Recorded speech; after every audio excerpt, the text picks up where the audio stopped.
चलिए आज की क्लास स्टार्ट करते हैं। तो बेसिकली हम किसके बारे में डिस्कस करेंगे आज? IAOR, instantaneous axis of rotation. ये क्या है? ये CTRM के क्वेश्चंस को आसानी से सॉल्व करने का एक मेथड है। IAOR का मतलब है इंस्टेंटेनियस एक्सिस ऑफ रोटेशन। मतलब अगर कोई पार्टिकल, कोई body combined translational and rotational motion कर रहा है तो किसी एक पॉइंट के अबाउट, किसी एक इंस्टेंटेनियस एक्सिस के अबाउट वो प्योर रोटेट करेगा। उसके अबाउट हम उसका मोशन प्योर रोटेशन मान सकते हैं अबाउट दैट एक्सिस, राइट। तो उसमें मैंने आपको बताया था आसान हो जाता है। जैसे यहाँ पे अगर हम नॉर्मल मेथड से काइनेटिक एनर्जी फाइंड करते तो दो टर्म लिखनी होंगी, लेकिन अगर हम IOR को यूज करके इसकी काइनेटिक एनर्जी लिखें इस सिस्टम की, राइट, तो एक ही टर्म में आंसर आ जाएगा। मतलब छोटा पड़ता है, राइट। तो बेसिकली ये टोटल एनर्जी हमने लिखी है। पी पॉइंट तो मैंने बताया कि ये पी के about instantaneous axis of rotation है।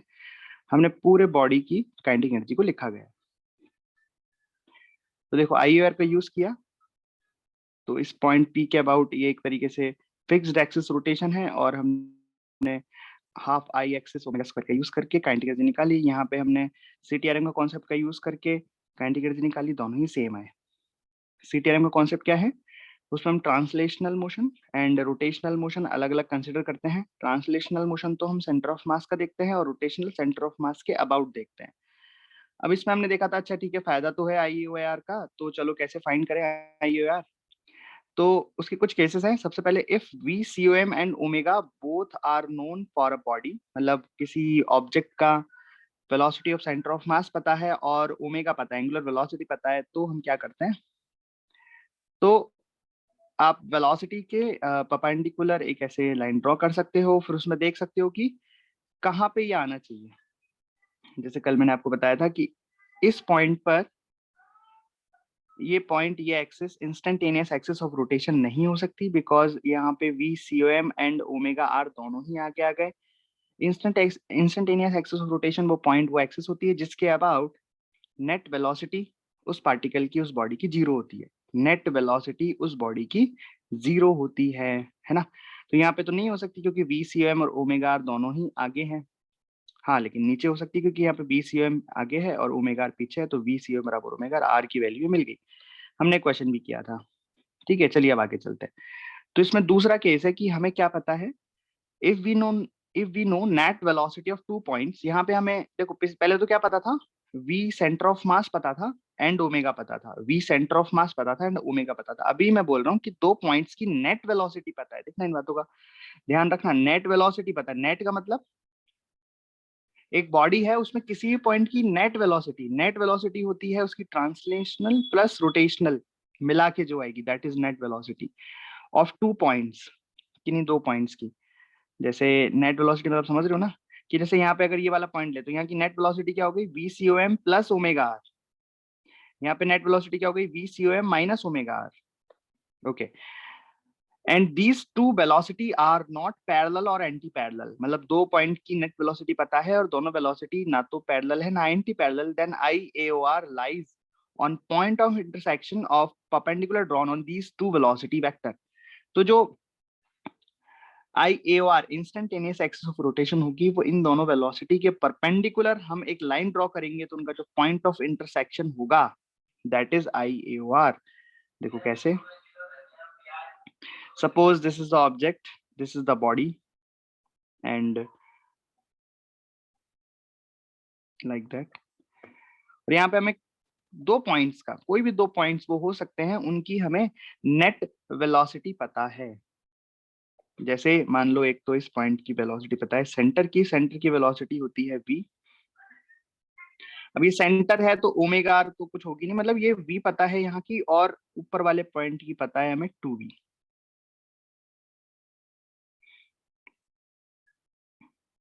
राइट।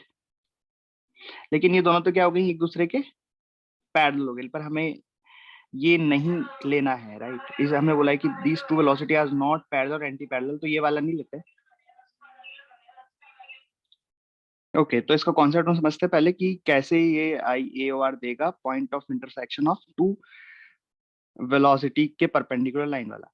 तो देखो इंस्टेंटेनियस रोटेशन का मतलब होता है जिस एक्सिस के अबाउट, जिस पॉइंट के अबाउट हम बोल सकते हैं कि वो ऑब्जेक्ट, वो बॉडी प्योर रोटेशन कर रही है। तो अगर हम पहले प्योर रोटेशन का केस देखें, जैसे मान लो प्योर रोटेशन में क्या होगा, सीटीआरएम की बात नहीं कर रहा हूँ मैं, प्योर रोटेशन की बात कर रहा हूँ। मान लो ये कोई बॉडी है, ये प्योर रोटेट कर रही है अबाउट दिस एक्सिस, इसके पास कोई भी लीनियर वेलोसिटी नहीं है, ये इस एक्सिस के अबाउट प्योरली रोटेट कर रही है ओमेगा से, राइट। अब देखना ये कॉन्सेप्ट देखना सेटिस्फाई कैसे करता है। तो यहाँ पे कोई भी दो रैंडम पॉइंट ले लो, कोई भी दो रैंडम पॉइंट ले लो। मान लो एक पॉइंट आपने यहाँ ले लिया, दिस इज द पॉइंट।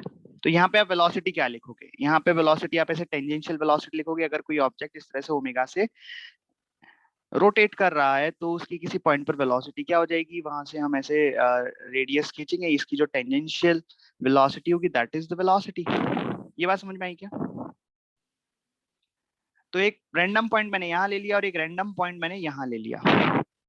मान लो रैंडम पॉइंट मैंने यहाँ ले लिया, तो यहाँ पे वेलोसिटी कितनी रहेगी इसकी, दिस इज ऐसे हो जाएगी v2, राइट। अब उल्टा सोचो, अब उल्टा सोचो कि हमें इस पॉइंट की नेट वेलोसिटी पता है v1, इस पॉइंट की नेट वेलोसिटी पता है v2, हम दोनों के परपेंडिकुलर एक लाइन ड्रॉ करते हैं, ये ऐसे लाइन और ये वाली ऐसे लाइन। तो इसका पॉइंट ऑफ इंटरसेक्शन क्या मिलेगा, इसका पॉइंट ऑफ इंटरसेक्शन क्या दिया, इसका पॉइंट ऑफ इंटरसेक्शन क्या मिला, ये वही तो पॉइंट मिला जिसके अबाउट ये ऑब्जेक्ट रोटेट कर रहा है। बात समझ में आ रही है आपको? तो इसी कॉन्सेप्ट का यूज हम यहाँ सीटीआरएम में करने वाले हैं। बात समझ में आई? अब इस इधर कैसे कर रहे हैं इसका यूज देखो, हमें पता है कि दिस इज, ये प्योर रोल कर रहा है, मैं लिख देता हूँ कि दिस इज, यहाँ पे ये आगे भी चल रहा है और ओमेगा से इस तरीके से घूम भी रहा है, means this is pure rolling, this is doing a pure roll. तो यहाँ पे हम जानते हैं v बराबर ओमेगा आर होगा, ठीक है। अब इसका कॉन्सेप्ट समझना, यहाँ पे तो हम ये भी जानते हैं कि जो इंस्टेंटेनियस एक्सिस ऑफ रोटेशन होगी वो क्या होगी, इंस्टेंटेनियस ऑफ रोटेशन वो ये वाला पॉइंट होगी, पॉइंट ऑफ कांटेक्ट, राइट। अब इसका यूज करते हैं इस कॉन्सेप्ट का और देखते हैं कि क्या ये कॉन्सेप्ट सही है, मतलब कैसे वैलिड है। तो अब कोई भी रैंडम दो पॉइंट ले लो, कोई भी रैंडम दो पॉइंट ले लो, जैसे मान लो आप एक पॉइंट यहाँ पे ले लेते हो, यहाँ की वेलोसिटी यू नो दैट की यहाँ की वेलोसिटी 2 भी हो जाएगी, और एक कोई भी रैंडम पॉइंट, जैसे नेट वेलोसिटी की बात की जा रही है ना, तो यहाँ पे नेट वेलोसिटी कैसे हो जाएगी, ऐसे हो जाएगी। और अगर हम इस पॉइंट की नेट वेलोसिटी लें तो इस पॉइंट की नेट वेलोसिटी किधर हो जाएगी बताओ, v तो आगे रहेगी, ओमेगा ऊपर रहेगी, तो नेट वेलोसिटी क्या हो जाएगी, कुछ इस तरीके से, इस तरीके से हो जाएगी। समझ में आ रही है बात आपको?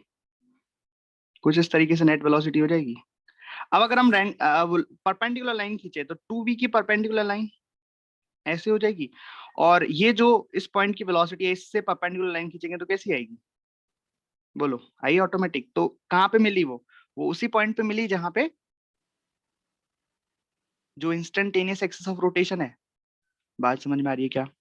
सपोज यहाँ पे कोई पॉइंट ले लो, यहाँ पे कोई पॉइंट ले लो, इसकी यहाँ पे नेट वेलोसिटी क्या होगी, यहाँ पे नेट वेलोसिटी देखो, v आगे होगी ओमेगा इधर होगी, तो नेट वेलोसिटी इधर आएगी। तो यहाँ पे अगर हम परपेंडिकुलर डालते हैं तो कहाँ मिलेगा, इंस्टेंटेनियस एक्सिस ऑफ रोटेशन पे मिलेगा। क्या आपको ये कॉन्सेप्ट समझ में आया? इस कॉन्सेप्ट से सवाल कैसे होगा मैं बताऊंगा, बट ये कॉन्सेप्ट समझ में आया कि अगर आपको दो वेलोसिटी पता है, दोनों एंटी पैरेलल पैरेलल नहीं है, तो उनके परपेंडिकुलर हम लाइन खींचेंगे जिस पॉइंट पर मिलेगी, that is instantaneous axis of rotation. ये मैंने आपको इस तरीके से भी समझा दिया कि प्योर रोटेशन में भी ऐसा होता है। सीटीआरएम में इसमें हम ऑलरेडी जानते थे कि इसमें इंस्टेंटेनियस और रोटेशन क्या है, this point contact point, right. अब देखो इसका सवाल कैसे करते हैं। मान लो ये तो दो केस मैंने वो दे दी जहां पे हमको पता था कि इंस्टेंटेनियस ऑफ रोटेशन क्या है, कहाँ है, मतलब ये इस तरीके से एक वॉल है और एक सरफेस है, यहाँ पे एक रॉड रखी हुई है इस तरीके से, ठीक है। और इस रॉड के दो पॉइंट्स की वेलोसिटी हमें पता है, ऑब्वियस है ये वाले पॉइंट की वेलोसिटी किधर होगी, ऐसे होगी कुछ v1, और यहाँ पे इस पॉइंट की वेलोसिटी नीचे होगी v2। तो देखो ये रॉड कुछ ऐसे आगे फिसल भी रही है और इस तरीके से घूम भी रही है, घूमने का सेंस आ रहा है ना, धीरे धीरे रॉड क्या हो जाएगी, फ्लैट हो जाएगी। तो इसका instantaneous axis of rotation find करो, instantaneous axis of rotation find करो। कैसे करोगे बताओ? तो हमें 2 पॉइंट की वेलोसिटी पता है, वो एंटी पैरेलल पैरेलल नहीं है, तो हम क्या करेंगे, यहाँ से परपेंडिकुलर ड्रॉ करेंगे। तो इस वेलोसिटी के परपेंडिकुलर ड्रॉ किया तो इस तरीके से आएगा, इस वेलोसिटी के परपेंडिकुलर ड्रॉ किया तो इस तरीके से आएगा। तो बेसिकली ये क्या हो जाएगी, इंस्टेंटेनियस एक्सिस ऑफ रोटेशन। किसके लिए? इस रॉड के लिए। मतलब इस मोमेंट पर ये रॉड, इस मोमेंट पर ये रॉड इस पॉइंट के अबाउट प्योर रोटेशन कर रही है। बात समझ में आई? अब इसके क्वेश्चंस भी करेंगे कि इसका यूज करके हम क्या क्या कर सकते हैं। अभी तो मैंने क्या सिखा रहा हूँ आपको, हाउ टू फाइंड IAOR। और ये पॉइंट हम कैसे फाइंड कर सकते हैं? ज्योमेट्री से फाइंड कर सकते हैं ये पॉइंट। मतलब ये पॉइंट यहाँ होगा इंस्टेंटेनियस रोटेशन, ये तो हमने हमारे कॉन्सेप्ट से निकाल लिया। अब ये पॉइंट की डिस्टेंस वगैरह निकालनी है तो ज्योमेट्री का यूज करके हम आसानी से कर सकते हैं। वो थीटा वगैरह दिया रहता है, रॉड की लेंथ ये थीटा वगैरह दिया है, तो हम ये पॉइंट की ज्योमेट्री से लेंथ वगैरह फाइंड कर सकते हैं। ठीक है, तो अब सवाल उठता है कि अच्छा अगर वेलोसिटी पता है हमें 2 पॉइंट की, और अगर वो पैरेलल और एंटी पैरेलल हुई तो फिर क्या करेंगे? So if net velocity of different points but these are parallel or anti-parallel vector, अगर वो पैरेलल और एंटी पैरेलल वेक्टर हुए देन कैसे करेंगे देखो। Suppose this is the rod and इसके 2 पॉइंट्स की वेलोसिटी मुझे पता है, एक तो ये 2v और एक ये v। ठीक है, ये नेट वेलोसिटी, ध्यान रखना ये नेट वेलोसिटी है। नेट का मतलब इसमें ट्रांसलेशन वाला फैक्टर भी है और रोटेशन वाला फैक्टर भी है। अब यहाँ की वेलोसिटी ज्यादा है, यहाँ की वेलोसिटी कम है। अच्छा, अब point instantaneous axis of rotation आपको निकालनी है। समझना ध्यान से कैसे निकालेंगे। तो सोचो कहाँ होगी। तो ये बात तो सही है कि यहाँ पे भी हम ऐसा बोल सकते हैं कि वेलोसिटी के परपेंडिकुलर। तो अगर हम यहाँ पे परपेंडिकुलर लाइन खींचेंगे और इसके परपेंडिकुलर लाइन खींचेंगे तो दोनों तो सेम ही लाइन आ जाएगी। ये तो इस तरह से लाइन आ जाएगी, तो इसी लाइन पर कहीं पे इंस्टेंटेनियस एक्सिस ऑफ रोटेशन आएगा, इसी लाइन पर कहीं आएगा। बट आपको डिसाइड करना है कि वो कहाँ आएगा, यहाँ आएगा कि इनके बीच में आएगा कि यहाँ आएगा। राइट, समझ में आई बात? तो आपको पता है इंस्टेंटेनियस एक्सिस ऑफ रोटेशन का मतलब है उसके बाद प्योर रोटेशन होना चाहिए। तो सोचो अगर हमने बीच में कहीं पे मान लिया कि this is instantaneous axis of rotation और इसके अबाउट ये घूम रही है, तो ऐसा पॉसिबल है क्या कि अगर हम ओमेगा ऐसे माने तो इस पॉइंट की वेलोसिटी इधर हो जाए, इसकी इधर हो जाए? दोनों की सेम डायरेक्शन थोड़ा ना हो सकती। जैसे मान लो आपने ओमेगा को ऐसे मान लिया कि ये इंस्टेंटेनियस एक्सिस ऑफ रोटेशन है, इसके अबाउट ये प्योर रोटेट कर रही है और ओमेगा इस तरीके से। तो ऊपर वाले पॉइंट की वेलोसिटी तो ठीक है मैच कर रही है आगे की तरफ, लेकिन नीचे वाले पॉइंट की वेलोसिटी किधर होनी चाहिए? इधर होनी चाहिए थी। बात समझ में आई? अगर आपने मान लो यहाँ मान लिया ओमेगा और ओमेगा इस तरीके से है, तो यहाँ हो सकता है, बिल्कुल सही बात है। अगर आपने ओमेगा इस तरह से लिया तो इस पॉइंट की वेलोसिटी, जैसे ये इंस्टेंटेनियस रोटेशन हो गया, इसकी वेलोसिटी इधर और इसकी वेलोसिटी इधर। बट कैसे लिखते हैं हम वेलोसिटी? v बराबर ओमेगा आर लिखते हैं ना। तो इसकी डिस्टेंस तो छोटी है, इसकी डिस्टेंस ज्यादा है, तो यहाँ की वेलोसिटी बड़ी होनी चाहिए थी, यहाँ की छोटी होनी चाहिए थी। इसका मतलब जो इंस्टेंटेनियस एक्सिस ऑफ रोटेशन होगी वो कहाँ होगी? वो यहाँ कहीं होगी। Instantaneous axis of rotation IAOR मतलब, और इस तरीके का इसका रोटेशन होगा ओमेगा, ऐसे मान लेते हैं। अब देख लो, अब बैठ रहा है था ठीक, इसके अबाउट ये घूम रही है। तो यहाँ से ये वाली डिस्टेंस मान लो x1 है, तो ये v को हम क्या लिखेंगे? Omega x1। ठीक है, और ये डिस्टेंस मान लो x2 है, तो हम 2v को क्या लिखेंगे? Omega x2। अभी सेट भी हो रहा है कि ऑब्वियस दिख रहा है कि x2 बड़ा है तो ये वेलोसिटी भी बड़ी है, x1 छोटा है तो ये वेलोसिटी भी छोटी है। तो इस तरीके से इंस्टेंटेनियस रोटेशन हमें यहाँ मिल गया। अरे बात समझ में आई क्या? Suppose this distance is x1 और ये वाली डिस्टेंस इज x2, तो मैं क्या लिख सकता हूँ? v बराबर क्या लिख सकता हूँ? ओमेगा x1, और ये क्या लिख सकता हूँ? 2v बराबर ओमेगा x2। तो यहाँ सेटिस्फाई हो रहा है ना कि डिस्टेंस बड़ी है तो वेलोसिटी बड़ी है। अगर मैं यहाँ ले लेता तो ये तो सेटिस्फाई नहीं हो पाता, डिस्टेंस छोटी है वेलोसिटी बड़ी आ रही है, डिस्टेंस बड़ी वेलोसिटी बढ़ने की थी पर छोटी आ रही है। इसलिए मैंने डिसाइड किया, इसलिए पता लगा कि इंस्टेंटेनियस एक्सिस रोटेशन यहाँ पे है इसकी। अच्छा चलो आप इसकी बताओ। मान लो दिस इज अ रॉड और यहाँ पे मैंने 2 पॉइंट की वेलोसिटी दे रखी है आपको। एक तो इस पॉइंट की वेलोसिटी आगे की तरफ v और इस पॉइंट की वेलोसिटी इधर की साइड 2v। बताओ इंस्टेंटेनियस रोटेशन किधर आना चाहिए इसका? तो ये तो पक्की बात है कि दोनों जो वेलोसिटी है इसके परपेंडिकुलर लाइन पे ही आएगा, लेकिन यहाँ आएगा, यहाँ आएगा या यहाँ आएगा? सोचो। ऊपर आ सकता है क्या? नहीं आ सकता। नीचे आ सकता है कि नहीं आ सकता? क्यों? उसका कारण ये है कि एक की वेलोसिटी इधर, एक की वेलोसिटी इधर। अगर हम ऊपर ले लेंगे तो अगर ओमेगा आप कैसे ही मान लो, ओमेगा अगर ऐसे मानोगे तो इसको सेटिस्फाई कर जाएगा, इसको नहीं करेगा, क्योंकि इसकी वेलोसिटी अपोजिट डायरेक्शन में है। इधर ले लोगे और ओमेगा ऐसे मान लोगे तो इसको सेटिस्फाई कर जाएगा, इसको नहीं करेगा। अपोजिट डायरेक्शन में मानोगे तो इसको सेटिस्फाई कर जाएगा, इसको नहीं करेगा। मतलब बेसिकली यहाँ पे जो इंस्टेंटेनियस रोटेशन है वो बीच में आएगा, रॉड पर आएगा कहीं पे, राइट?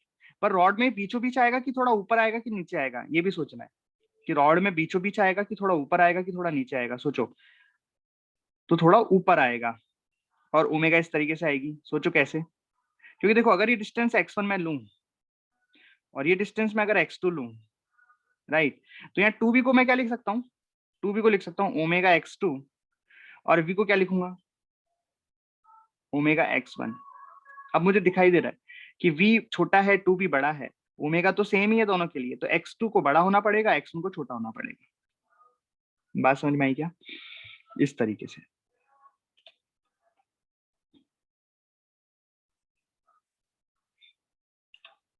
तो क्या क्या सीखे हम? हमें सीखे कि इंस्टेंटेनियस एक्सिस ऑफ रोटेशन के अबाउट, जिसके अबाउट ये प्योर रोटेट कर रहा है, उसके अबाउट इसका एंगुलर वेलोसिटी ओमेगा है। तो वहां से अगर हम किसी पॉइंट की वेलोसिटी निकालते हो तो नेट वेलोसिटी हमें मिल जाती है, नेट वेलोसिटी मिलती है, और उसके हिसाब से अंदाजा लगा के हम आई ए आर निकाल सकते हैं किसी भी बॉडी के लिए। 3 केस जनरली देखने को मिलते हैं।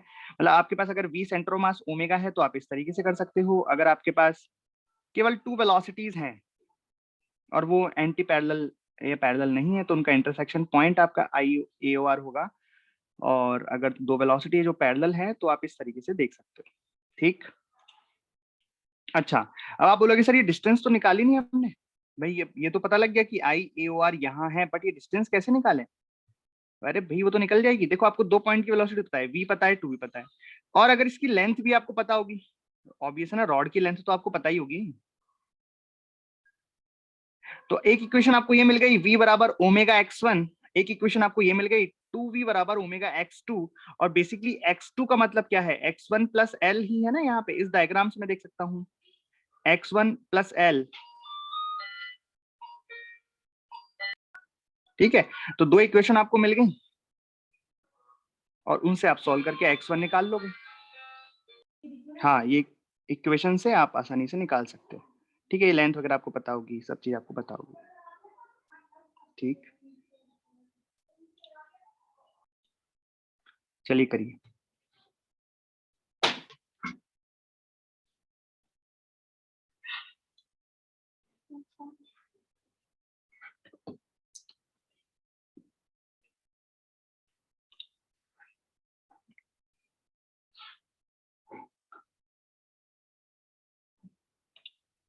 तो ये रॉड इनिशियली वर्टिकली इस तरीके से है, फिर हमने हल्का सा डिस्प्लेस कर दिया उसको नीचे से, तो रॉड ऐसे फिसलना स्टार्ट हो गई। फिसलते फिसलते किसी एंगल थीटा पर, मैंने इसका ये एक डायग्राम आपको बना रखा है, किसी एंगल थीटा पर, तो ये रॉड क्या हो रही है कि इस तरह से घूमती जा रही है ना। तो इसका एंगुलर वेलोसिटी का एक्सप्रेशन फाइंड करना है आपको as a function of theta. किसके अबाउट ये घूम रही होगी पता है? इंस्टेंटेनियस एक्सिस ऑफ रोटेशन के about. Instantaneous axis rotation about ये ओमेगा से घूम रही होगी, आपको उसका एक्सप्रेशन फाइंड करना है। चलिए, तो ये तो हो गया फाइनल डायग्राम एक तरीके से। और इनिशियल डायग्राम क्या हो गया? इनिशियल डायग्राम ये हो गया, ये तो हो गई एक्स एक्सिस वाई एक्सिस। पर रॉड इनिशियली कैसी है? रॉड ऐसी नहीं है इनिशियली, रॉड वर्टिकल डायरेक्शन में इस तरीके से लगी हुई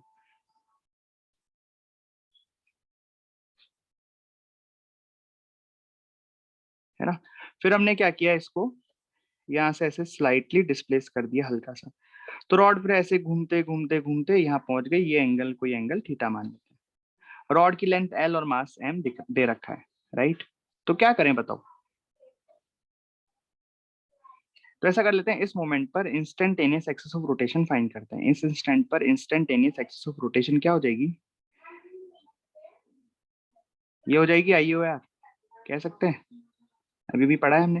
क्योंकि इस मोमेंट पर इसकी वेलोसिटी इधर मान लेते हैं v2 हो जाएगी और इसकी वेलोसिटी इधर v1 हो जाएगी, तो इनके परपेंडिकुलर हम लाइन ड्रॉ करेंगे तो जो इंटरसेक्शन पॉइंट होगा दैट इज IAOR।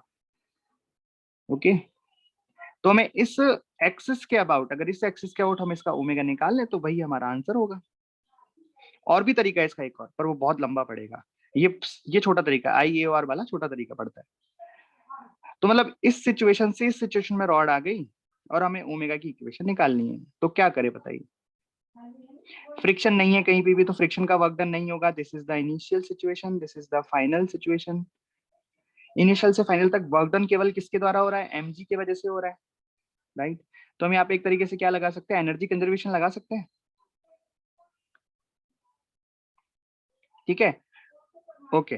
तो यहाँ पे इनिशियली आप देखोगे तो इसको तो हम रेफरेंस लाइन मान लेते हैं, ये वाली लाइन रेफरेंस, क्योंकि हमें यहाँ पे क्या लिखोगे बताओ, kinetic energy initial plus potential energy initial बराबर के फाइनल प्लस यू फाइनल, ये करोगे तो काइनेटिक एनर्जी इनिशियल कितनी हो जाएगी 0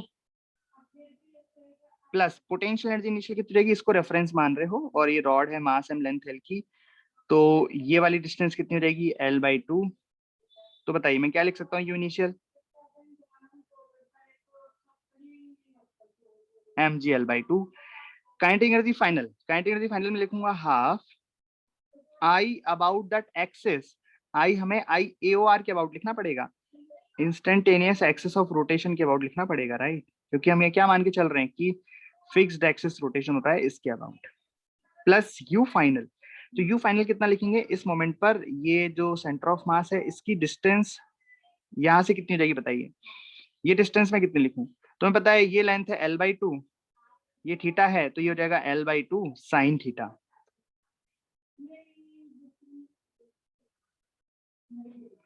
समझ गए।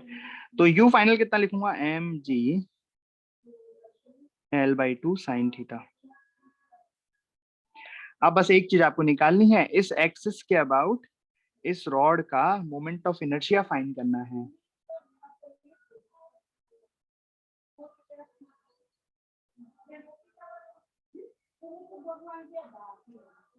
कर सकते हो, इस एक्सिस के अबाउट इस रॉड का मोमेंट ऑफ इनर्शिया बताइए कितना होगा।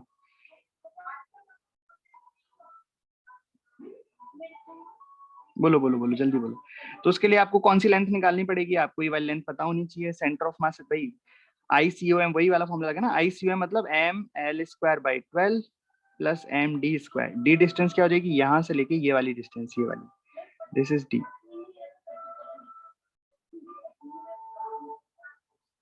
ये वाली डिस्टेंस बताओ ना डी क्या होगी।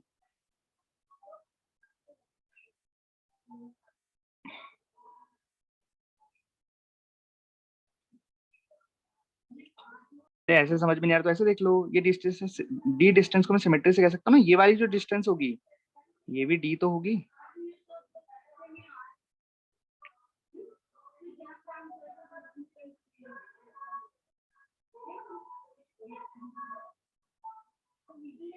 हाँ तो बताइए कितनी होगी। एक तरीका और है इसका मोमेंट ऑफ इनर्शिया निकालने का, हमें इसके अबाउट चाहिए ना, इसके अबाउट चाहिए, तो हम यहाँ पे अभी कौन सी थ्योरम लगा रहे हैं, पैरेलल एक्सिस थ्योरम लगा रहे हैं। लेकिन अगर हम परपेंडिकुलर एक्सिस थ्योरम लगाएं, मतलब इस एक्सिस के अबाउट निकाल लें और फिर इस एक्सिस के अबाउट निकाल लें और दोनों को जोड़ दे तो इसके आउट आ जाएगा, राइट। करो, दो दो तरीके बता दिए मैंने आपको। तो इस एक्सिस के आउट कितना निकालेंगे, याद करो, इसका फॉर्मूला लिखा रखा है अपन ने, इस एक्सिस के आउट फिर एक्स एक्सिस के अबाउट, हाँ mL²/3 साइन स्क्वायर थीटा, है ना। अब यहाँ पे थीटा ध्यान से देखना होगा, पर देखो मैंने आपको फॉर्मूला ऐसे लिखाया था कि अगर ये एक्सिस है और रॉड इस तरीके से है, रॉड इस तरीके से है ना, तो ये वाला थीटा काउंट होता है, एक्सिस से रॉड के बीच का एंगल थीटा काउंट होता है। तो यहाँ पे ये वाली एक्सिस के लिए तो थीटा कौन सा होगा, ये वाला होगा, और ये थीटा इस थीटा के बराबर होगा, अल्टरनेट एंगल। बट इस वाली एक्सिस के लिए थीटा ये वाला होगा और ये थीटा होगा 90 माइनस थीटा। अगर हमने इसको थीटा माना है तो जो साइन स्क्वायर हम थीटा लिखेंगे उसमें ये वाला थीटा लिखना पड़ेगा, दैट इज 90 माइनस थीटा। तो दो तरीके हैं आपके पास, किसी भी तरीके से आप आई ए आर निकालोगे तो आई ए आर कितना आएगा, moment of inertia about instantaneous rotation आएगा एम एल स्क्वायर बाय 3। ठीक है, आप ये सॉल्व करना। दो तरीके मैंने आपको बता दिए, आप चाहे तो डी की वैल्यू को रख, यहाँ से डी की वैल्यू निकाल के यहाँ पुट करना एम डी स्क्वायर, या फिर ये तो हो गया पैरेलल एक्सिस थ्योरम और ये हो गया परपेंडिकुलर एक्सिस थ्योरम। ठीक है, अब इसको आप सॉल्व कर लोगे, ये आपका आंसर आ जाएगा। ये आ जाएगा एम जी एल बाई 2, और उधर से ये माइनस में आ जाएगा तो ये कॉमन ले लिए, बन जाएगा एल बाई 2 साइन थीटा, अरे ओमेगा स्क्वायर लिखना भूल गया, ये हो जाएगा half m L square by 3 into omega square, और यहाँ से ओमेगा की इक्वेशन मिल जाएगी, ओमेगा बराबर 3g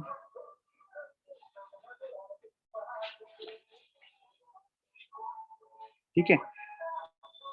तो इस क्वेश्चन को इस तरीके से आसानी से किया जा सकता है, बट अगर हम इसको बिना आईएआर का यूज करके करेंगे तो थोड़ा ये लंबा हो जाएगा, थोड़ा ये बड़ा हो जाएगा। ठीक, तो इंस्टेंटेनियस एक्सिस ऑफ रोटेशन में इतना ही है, आप अपनी मर्जी से इसको चाहे जहाँ यूज ले सकते हैं, जहां भी आपको लगे कि हाँ भाई यहाँ पे मैं आसानी से इसको यूज कर सकता हूँ। बट मैं बात फिर से आपको बोलूंगा कि ऐसा कोई भी सवाल नहीं होगा कि आपको वो इंस्टेंटेनियस एक्सिस ऑफ रोटेशन से ही करना पड़ेगा, आप उसको अपने नॉर्मल कॉन्सेप्ट से भी कर सकते हैं। सीटीआरएम के जो आप मैंने पढ़ाए हैं कॉन्सेप्ट, उनसे आप उनको आसानी से सॉल्व कर सकते हैं, राइट। हो सकता है एक इक्वेशन ज्यादा बनानी पड़े, बट वो सॉल्व हो जाएगा।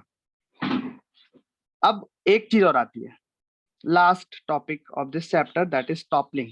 टॉपलिंग का मतलब होता है पलटना, कोई भी चीज लुढ़क जाती है ना, लुढ़कना, टॉपलिंग का मतलब होता है लुढ़कना। तो उसके लिए आपको एक छोटा कॉन्सेप्ट समझना पड़ेगा। टॉपलिंग से पहले हम कुछ एग्जांपल मैं आपको कराता हूँ, आप बताना क्या हो रहा है ये। जैसे मान लो कि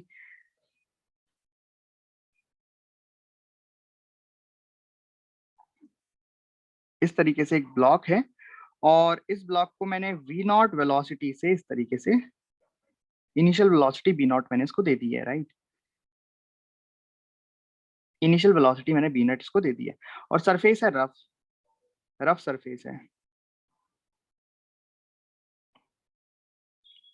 अच्छा, जब किसी हम राउंड ऑब्जेक्ट को इस तरीके से v नॉट वेलोसिटी से फेंकते थे रफ सरफेस पे, तो क्या होता था, एक थोड़े समय के बाद वो प्योर रोटेशन स्टार्ट कर देता था, राइट। प्योर रोटेशन नहीं, सॉरी, प्योर रोलिंग स्टार्ट कर देता था। अगर हम किसी राउंड ऑब्जेक्ट को इस तरीके से वी नॉट वेलोसिटी से यहाँ पे फेंकते थे रफ सरफेस पर, तो थोड़ी देर तो फिसलता था, लेकिन अंत में वी डैश और ओमेगा डैश आ जाते थे, और वी डैश बराबर ओमेगा डैश आर हो जाता। तो इसको कैसे सॉल्व करते थे हम, एंगुलर मोमेंटम कंजर्वेशन से। एंगुलर मोमेंटम कंजर्वेशन किस पॉइंट पर, सरफेस के किसी भी पॉइंट पर। लेकिन यहाँ पे ये ऑब्जेक्ट है इस तरीके का, स्क्वायर ऑब्जेक्ट है, क्यूबिकल ऑब्जेक्ट है, राइट। इसको यहाँ पे हमने वी नॉट वेलोसिटी से फेंका तो क्या होगा, क्या होगा बताओ। थोड़ी देर बाद क्या होगा, ये थोड़ी देर बाद इसकी वेलोसिटी 0 हो जाएगी, राइट। ऐसे ही होगा ना, कुछ समय के बाद इसकी वेलोसिटी हो जाएगी 0। तो क्या यहाँ पे एंगुलर मोमेंटम कंजर्व हुआ है, और यहाँ पे अगर एंगुलर मोमेंटम कंजर्व नहीं हुआ है तो क्यों नहीं हुआ है, इस सवाल का जवाब हम ढूंढते हैं। तो सपोज यहाँ पे हमने एक पॉइंट मान लिया P, इस P के अबाउट मैं एंगुलर मोमेंटम लिखूंगा। तो राउंड ऑब्जेक्ट में तो हो रहा था, ये तो मुझे पता है। जब हम प्योर रोटेशन सीटीआरएम पढ़ रहे थे तो वहां पे तो हमने देखा था, क्या देखा था, कि एंगुलर मोमेंटम कंजर्व था इस पॉइंट के अबाउट। लेकिन क्या यहाँ कंजर्व है, तो उसका पता तो ऐसे चलेगा कि पहले लिखते हैं, इनिशियल लिखते हैं।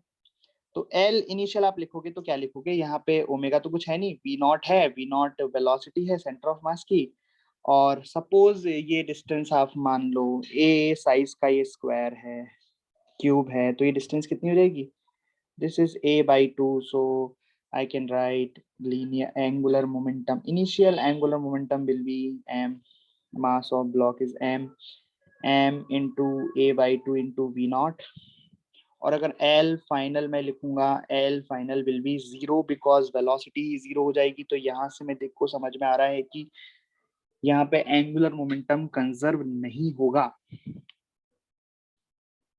राइट। बट ऐसा क्यों? क्योंकि अगर मैं एफबीडी बनाता हूं तो एफबीडी में देखता हूं कि भैया क्या टॉर्क जीरो है। अगर टॉर्क जीरो होगा तो देखो, तो एंगुलर मोमेंटम तो कंजर्व होना चाहिए था। तो मैं टॉर्क देखता हूँ यहाँ पे, तो टॉर्क देखने के लिए पहले एफबीडी बनाता हूँ, तो ऐसे फ्रिक्शन लगेगा, ऐसे लगेगा ना फ्रिक्शन। और mg कैसे लगेगा? mg तो सेंटर ऑफ मास पे नीचे की तरफ लगता है, mg इस तरीके से। और नॉर्मल, हमने अब तक यही सीखा है कि नॉर्मल तो यहाँ लगता है ऐसे, राइट? धरती से जो नॉर्मल आएगा वैसे लगना चाहिए। तो यहाँ पे फ्रिक्शन का टॉर्क तो जीरो हो जाएगा, बिकॉज वो तो पॉइंट पी से ही पास कर रहा है। और हम जानते हैं कि mg और नॉर्मल बराबर होंगे, क्योंकि ब्लॉक वर्टिकल डायरेक्शन में तो बैलेंस्ड है ना। वर्टिकल डायरेक्शन में तो कोई एक्स्ट्रा फोर्स भी नहीं लग रहा है, क्योंकि हमने एक्स्ट्रा फोर्स लगा दिया हो, और ना ही ऊपर उड़ रहा है कि नॉर्मल जीरो, मतलब यहाँ पे बैलेंस्ड है। वाई डायरेक्शन में इसके पास एक्सेलरेशन जीरो है, तो फोर्स बैलेंस करके mg बराबर n। तो अगर मैं torque of mg plus torque of normal लिखूंगा, तो इनकी डिस्टेंस पॉइंट पी से सेम है, एक इधर टॉर्क लगाएगा उधर टॉर्क लगाएगा, तो जीरो आना चाहिए। अरे समझ में आ रही है बात?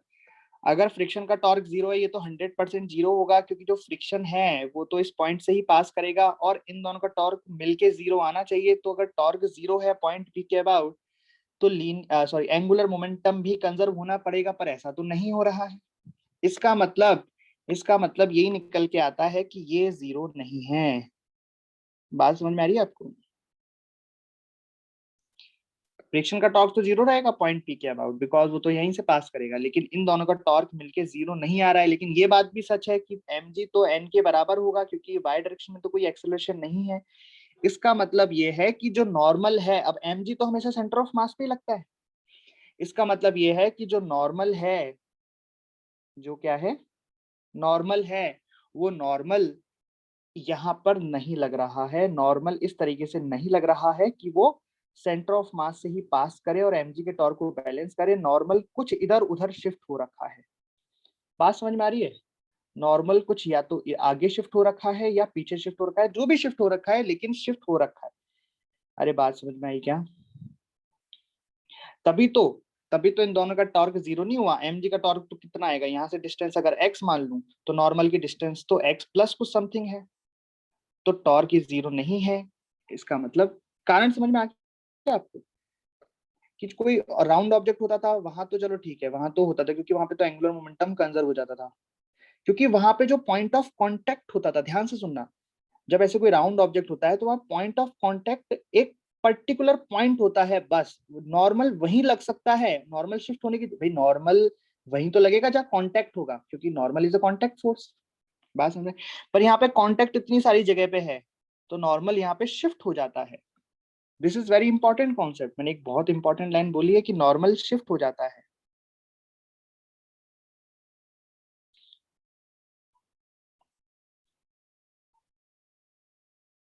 mg शिफ्ट नहीं हो सकता, mg तो सेंटर ऑफ मास पे लगेगा। बट कौन शिफ्ट हो जाता है? नॉर्मल शिफ्ट हो जाता है। क्यों शिफ्ट हो जाता है, समझते हैं अभी। अच्छा, शिफ्ट तभी हो सकता है जब कांटेक्ट हो, राइट? तो नॉर्मल शिफ्ट हो जाता है। क्यों शिफ्ट हो जाता है देखो, तो अब हम पढ़ेंगे शिफ्टिंग ऑफ नॉर्मल। तो टॉपलिंग का सबसे इंपॉर्टेंट कॉन्सेप्ट यही है, शिफ्टिंग ऑफ नॉर्मल।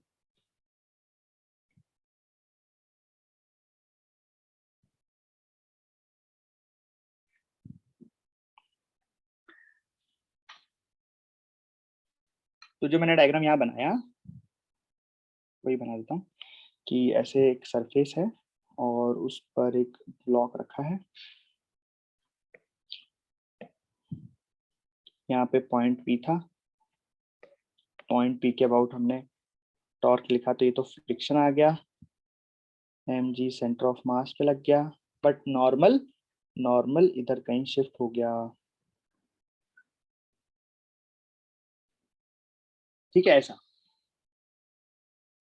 तो अगर p के अबाउट में देखूंगा, तो p के अबाउट mg का टॉर्क थोड़ा कम हो जाएगा, नॉर्मल का टॉर्क बढ़ जाएगा, तो टॉर्क जीरो नहीं होगा, इसलिए यहाँ पे मोमेंट एंगुलर मोमेंटम कंजर्वेशन नहीं लगा। ये बात समझ में आई?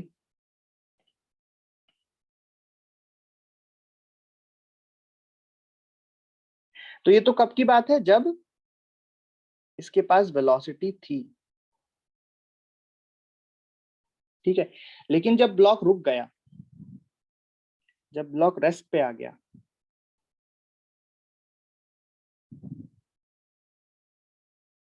ये यहाँ पे ब्लॉक रेस्ट पे आ गया, ठीक है, इसके पास वेलोसिटी हो गई 0। उस मोमेंट पे क्या हुआ, तो उस मोमेंट पे फ्रिक्शन चला गया, फ्रिक्शन तो नहीं लग रहा, जब ब्लॉक ही रुक गया तो कोई रिलेटिव मोशन नहीं है, तो केवल यहाँ पे लगेगा mg।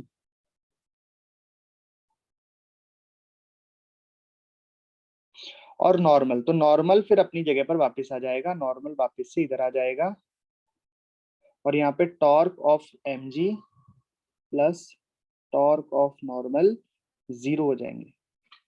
लेकिन यहाँ पे torque of mg plus torque due to normal force 0 नहीं थे। कारण बताओ इसका क्यों, सोचो कि यहाँ पे हमने पी के अबाउट जब टॉर्क लिखा तो फ्रिक्शन का टॉर्क तो 0 हो गया, है ना। यहाँ पे mg इस तरीके से था, नॉर्मल इस तरीके से था। नॉर्मल का टॉर्क ज्यादा है क्योंकि पॉइंट पी से वो दूर है, यहाँ पे नॉर्मल शिफ्ट हो रहा है, mg तो अपनी जगह पे, लेकिन जब ये रुक गया तो फ्रिक्शन तो खत्म हो गया, फ्रिक्शन तो अब है ही नहीं, mg वापस से यहाँ लग गया। इस केस में अब इनका टॉर्क का जो नेट है वापस से कितना हो जाएगा, 0 हो जाएगा, ठीक।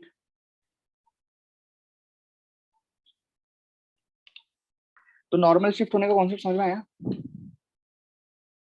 नॉर्मल शिफ्ट क्यों, आप सुनो ध्यान से देखना।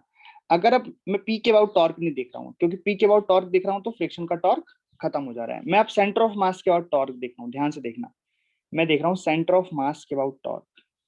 तो जो मैंने सेंटर ऑफ मास के अबाउट टॉर्क देखा, सुनना ध्यान से, तो अब mg का टॉर्क 0 हो जाएगा, लेकिन फ्रिक्शन का टॉर्क आएगा। और अगर फ्रिक्शन का टॉर्क आएगा तो फ्रिक्शन इस ऑब्जेक्ट को कैसे घुमाना चाहेगा, फ्रिक्शन का टॉर्क इस तरीके से आएगा। तो अगर केवल, अब सोचो, अगर नॉर्मल अपनी जगह पर होता, अगर नॉर्मल अपनी जगह पर होता और सेंटर ऑफ मास के अबाउट अगर मैं टॉर्क लेता, तो mg का टॉर्क और नॉर्मल का टॉर्क कट पिट के कितने आ जाने चाहिए थे, 0 आ जाने चाहिए थे। अगर नॉर्मल शिफ्ट नहीं हो रहा है, ध्यान रखना मैं क्या बोल रहा हूँ, अगर नॉर्मल शिफ्ट नहीं हो रहा है, इसी से आपको जवाब मिलेगा कि नॉर्मल शिफ्ट क्यों हुआ। तो अगर नॉर्मल शिफ्ट नहीं होता तो नॉर्मल यहाँ होता, तो mg और नॉर्मल एक दूसरे को निपटा ले, सेंटर ऑफ मास से पास होता ना नॉर्मल भी, तो इनका टॉर्क तो खत्म हो जाता। टॉर्क सिर्फ फ्रिक्शन का रहता, अगर टॉर्क सिर्फ फ्रिक्शन का रहता तो इसकी वजह से कुछ अल्फा आना चाहिए था, अल्फा आना चाहिए था, मतलब इसको लुढ़कना चाहिए था। समझ रहे हो बात को। सेंटर ऑफ मास के अबाउट केवल फ्रिक्शन का टॉर्क आता, फ्रिक्शन का टॉर्क तो कोई इसको बैलेंस करने वाला टॉर्क ही नहीं है। अगर नॉर्मल अपनी जगह पर है तो कोई इसको बैलेंस करने वाला टॉर्क ही नहीं है, तो यहाँ तो ब्लॉक को लुढ़कना चाहिए था। लेकिन आपने देखा होगा कि हमेशा ऐसा नहीं होता है। अगर आप किसी क्यूबिकल बॉक्स को धक्का मारोगे तो क्या हमेशा लुढ़कता है क्या वो, हाँ, बहुत जोर से धक्का मार दिया, झटके से धक्का मार दिया, ज्यादा फोर्स लगा दिया तो लुढ़क जाता है। लेकिन आप धीरे से धक्का मारो तो फिसलता है, फिर रुक जाता है, नहीं लुढ़केगा। बात समझ में आ रही है। तो कभी लुढ़कता है, कभी नहीं लुढ़कता है, दोनों ही केस हो सकते हैं।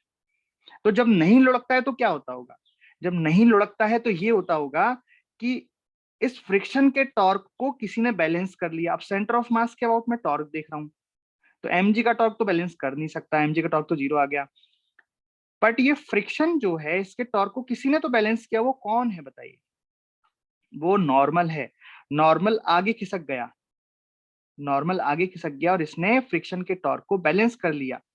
तो उसने टॉर्क बैलेंस किया तो अल्फा 0 हो गया, तो ब्लॉक लुढ़का नहीं, आगे फिसलता रहा। लेकिन इस नॉर्मल की भी एक लिमिट है ना भाई, नॉर्मल कितना शिफ्ट हो सकता है भाई, सेंटर ऑफ मास से जितना नॉर्मल आगे शिफ्ट होगा उतना टॉर्क बढ़ता जाएगा, क्योंकि टॉर्क होता है आर परपेंडिकुलर इनटू एफ। तो एन को अगर मैं ऐसे एक्सटेंड करूंगा तो ये बन जाएगा लाइन ऑफ एक्शन, और ये डिस्टेंस बन जाएगी आर परपेंडिकुलर। लेकिन आर परपेंडिकुलर की मैक्सिमम वैल्यू कितनी हो सकती है, जहां तक ये नॉर्मल लग सकता है। नॉर्मल कोई ऐसा तो है नहीं कि बाहर लगने लगेगा, नॉर्मल केवल यहीं तक तो लग सकता है जहां तक वो ऑब्जेक्ट है, केवल नॉर्मल वहीं तक लग सकता है। तो नॉर्मल की जो मैक्सिमम वैल्यू हो सकती है वो कितनी हो सकती है कि नॉर्मल इनटू ये वाली डिस्टेंस, ये डिस्टेंस अभी मान लो a/2 है, अगर हम साइड ए ले रहे हैं तो नॉर्मल के टॉर्क की मैक्सिमम वैल्यू कितनी हो सकती है, a/2 इंटू एन। बात समझ में आई। तो नॉर्मल के टॉर्क की मैक्सिमम वैल्यू यही हो सकती है। तो फ्रिक्शन का अगर जो टॉर्क लग रहा है सेंटर ऑफ मास के अबाउट, अगर उसकी वैल्यू इससे कम है या बराबर है तब तक तो बैलेंस करेगा, लेकिन अगर फ्रिक्शन का टॉर्क ज्यादा आ गया तो बैलेंस नहीं कर पाएगा और वो लुढ़क जाएगा। इस ये होता है लुढ़कने का कॉन्सेप्ट। कोई चीज क्यों लुढ़कती है और क्यों नहीं लुढ़कती है, उसका कॉन्सेप्ट ये है कि अगर नॉर्मल का टॉर्क उस लुढ़काने वाले फोर्स को बैलेंस कर लेता है, फोर्स को नहीं सॉरी, उसके टॉर्क को बैलेंस कर देता है, तो टॉपलिंग नहीं होती है, और बैलेंस नहीं कर पाता है तो टॉपलिंग हो जाती है। अब जब अब देखो, जब फ्रिक्शन ही नहीं रहा तो नॉर्मल के टॉर्क को बैलेंस करना पड़ेगा क्या किसी को? उसको बैलेंस ही नहीं करना पड़ेगा। समझ में आई बात? जब फ्रिक्शन ही नहीं रहा तो नॉर्मल का टॉर्क किसे बैलेंस करेगा? किसी को बैलेंस नहीं करेगा। तो सेंटर ऑफ मास के अबाउट mg का टॉर्क तो 0 है और कोई टॉर्क है नहीं, तो नॉर्मल वापस अपनी जगह पे आ गया। क्योंकि अगर इस केस में अगर नॉर्मल शिफ्ट होता, सोचना ध्यान से, अगर देख फ्रिक्शन तो है नहीं यहाँ पे क्योंकि वेलोसिटी 0 है, तो खिसक ही नहीं रहा है, रिलेटिव मोशन नहीं हो रहा है, तो फ्रिक्शन तो यहाँ पे 0 है। तो अगर नॉर्मल आगे रहता, सेंटर ऑफ मास के टॉर्क देखते, तो नॉर्मल का टॉर्क इसको इधर लुढ़का देता है। ऐसा थोड़ा ना होता है कि कोई चीज रखे रखे ऐसे लुढ़क गई। बात समझ में आई? तो टॉपलिंग में पूरा कॉन्सेप्ट इस नॉर्मल का ही है। तो आपने देखा होगा कई चीज तो लुढ़क जाती है, कई बार कोई चीज नहीं लुढ़कती है, तो वहां पे पूरा कॉन्सेप्ट होता है नॉर्मल का। अगर नॉर्मल का टॉर्क उस लुढ़काने वाले फोर्स का जो टॉर्क आया है, नॉर्मल का टॉर्क उस लुढ़काने वाले फोर्स के टॉर्क को बैलेंस कर देता है, तो क्या होगा? वो चीज नहीं लुढ़केगी, और बैलेंस अगर नहीं कर पाता है तो लुढ़क जाए। सिंपल। समझ गए? तो ये कॉन्सेप्ट है नॉर्मल के शिफ्टिंग का। अब बस, अब कुछ भी नहीं है टॉपलिंग में, टॉपलिंग बड़ा ही आसान है। तो कुछ केसेस अपन देख लेते हैं। तो फर्स्ट केस अपन टॉपलिंग में देख लेते हैं कि जब ऑब्जेक्ट ऐसे मस्त रखा हुआ है किसी सरफेस पर, ये मास एफ का ऑब्जेक्ट है और ये रेस्ट पर है, तो बताओ एम जी किधर लगेगा, नॉर्मल किधर लगेगा? तो एम जी यहाँ पे सेंटर ऑफ मास पर लगेगा, और कोई लुढ़काने वाला फोर्स नहीं है, तो नॉर्मल भी अपनी जगह पर ऐसे सेंटर ऑफ मास पे लगेगा। राइट? कोई दिक्कत इसमें? सरफेस चाहे स्मूथ हो चाहे रफ हो, अगर ऑब्जेक्ट रेस्ट पर है तो कोई दिक्कत ही नहीं है। ये जो सरफेस है चाहे स्मूथ हो और चाहे रफ हो, कुछ भी हो, क्या फर्क पड़ता है? There is no shifting of normal. यहाँ पे नॉर्मल शिफ्ट नहीं होगा, उसको जरूरत ही नहीं है। नॉर्मल तभी शिफ्ट होता है जब जरूरत होती है उसकी। ठीक है, दूसरा केस ले लेते हैं। यहाँ पे ये सरफेस है और ये मास है। इस बार ये चल रहा है, इसके पास भी वेलोसिटी है, बट जो सरफेस है वो कैसी है? वो स्मूथ है। बताइए यहाँ पे नॉर्मल शिफ्ट होगा कि नहीं होगा? सरफेस स्मूथ है, बताइए नॉर्मल शिफ्ट होगा या नहीं होगा? सरफेस स्मूथ है, तो बताइए नॉर्मल शिफ्ट होगा या नहीं होगा? नहीं होगा ना, क्योंकि अब देखो एम जी लग रहा है, एम जी तो अपनी जगह पे लगेगा। अब यहाँ पे फ्रिक्शन होगा क्या? फ्रिक्शन होगा ही नहीं, क्योंकि सरफेस स्मूथ है, फ्रिक्शन होगा ही नहीं, तो किसके टॉर्क को बैलेंस करेगा नॉर्मल? कोई टॉर्क ही नहीं उसको बैलेंस करने के लिए, तो नॉर्मल अपनी जगह पर ही लगेगा। तो there is no shifting of normal.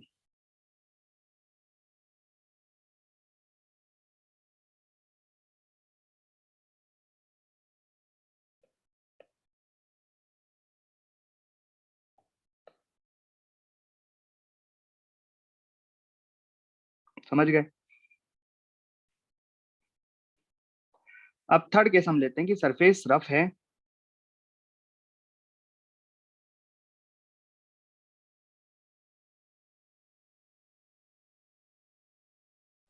So surface rough है यहाँ पे,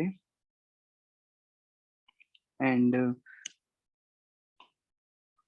ये रेस्ट पे है।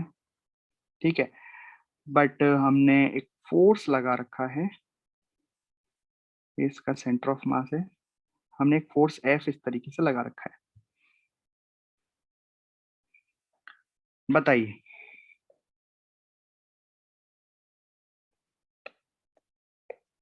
सरफेस रफ है, एक फोर्स हमने लगा रखा है, और ऑब्जेक्ट रेस्ट पर है। बताइए यहाँ पे नॉर्मल शिफ्ट होगा या नहीं होगा? देखते हैं अपन, है ना। अगर कोई एक्स्ट्रा टॉर्क आया, कोई लुढ़काने वाला फोर्स आया जिसका टॉर्क है, तो फिर नॉर्मल को शिफ्ट होना पड़ेगा। तो हम सबसे पहले क्या करते हैं? एफबीडी बनाते हैं। तो ये एफ फोर्स तो ऑलरेडी दे रखा है, लेकिन इसके अलावा एक एमजी लगेगा। बिल्कुल लगेगा। बताइए फ्रिक्शन लगेगा या नहीं लगेगा? बिल्कुल फ्रिक्शन लगेगा। और फ्रिक्शन की वैल्यू किसके बराबर होगी? एफ के बराबर होगी, तभी तो रेस्ट पर है। भाई फोर्स आगे लग रहा है ऑब्जेक्ट पर, इसको रोक रखा है किसी ने, मतलब फ्रिक्शन लग रहा है पीछे। ठीक है, समझना ध्यान से, ये फ्रिक्शन आएगा, राइट। ये फ्रिक्शन ऑब्वियस है, ये स्टैटिक फ्रिक्शन होगा लेकिन फ्रिक्शन आएगा।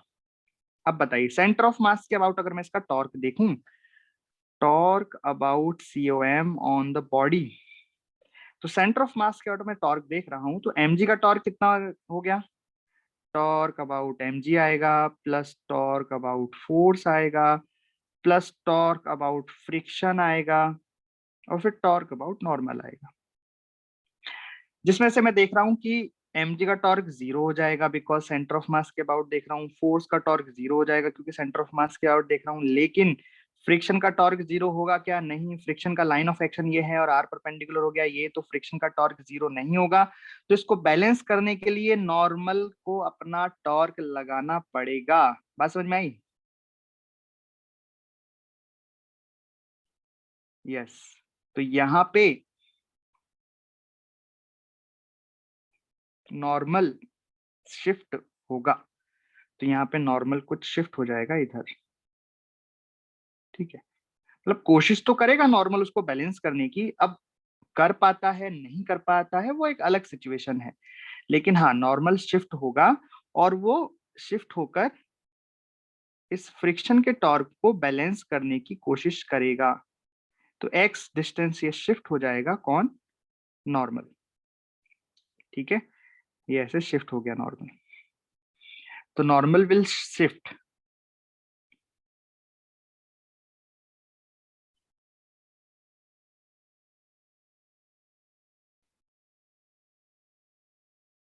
To balance the torque of friction.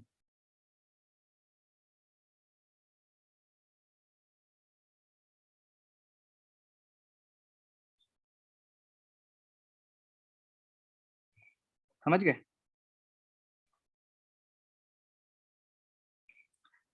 तो टॉर्क, अब बताओ यहाँ पे अगर हम सेंटर ऑफ मास के अबाउट नॉर्मल का टॉर्क लिखें तो टॉर्क कितना लिखेंगे, हाथ के हाथ में लिखना भी सिखाता हूँ, torque of normal about COM कितना लिखूंगा, torque of normal about COM में कितना लिखूंगा, तो line of action of force ये हो जाएगा नॉर्मल का, और यहाँ से डिस्टेंस x हो जाएगी, तो बेसिकली ये आ जाएगा x इंटू एन। समझ में आया? और n बराबर क्या हो जाएगा, n बराबर होगा mg, क्योंकि वाई डायरेक्शन में तो कोई एक्सेलरेशन है नहीं, ठीक है। तो बताओ अगर मैं फोर्स को इंक्रीज करूंगा तो ऑब्वियस है फ्रिक्शन विल इंक्रीज, अरे बोलो, होगा ना, फ्रिक्शन इंक्रीज करेगा। अगर फ्रिक्शन इंक्रीज करेगा तो फ्रिक्शन का जो टॉर्क है वो भी इंक्रीज करेगा, और अगर फ्रिक्शन का टॉर्क इंक्रीज करेगा तो नॉर्मल का टॉर्क भी इंक्रीज करना पड़ेगा। और अगर नॉर्मल का टॉर्क इंक्रीज करना चाहते हो तो नॉर्मल की वैल्यू तो फिक्स है mg, हमें क्या बढ़ाना पड़ेगा, x बढ़ाना पड़ेगा, तो नॉर्मल और शिफ्ट होता जाएगा। समझ में आ रही है बात? हाँ, तो ऐसे नॉर्मल शिफ्ट होता जाएगा, लेकिन मैक्सिमम नॉर्मल कितना शिफ्ट हो सकता है,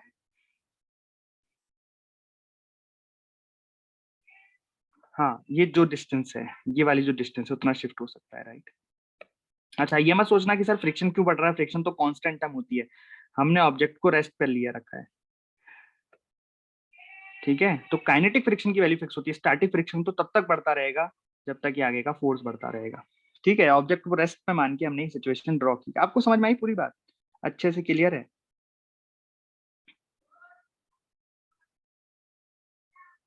ओके, तो अब इसमें एक बात और लिख लेते हैं कि एक्स बढ़ेगा, लेकिन एक्स कहां तक बढ़ सकता है, एक्स के बढ़ने की एक लिमिट है, तो the normal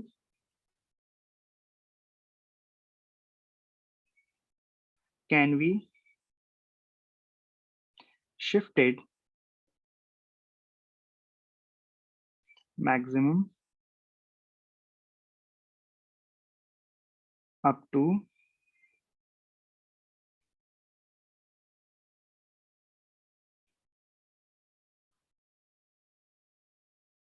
front corner,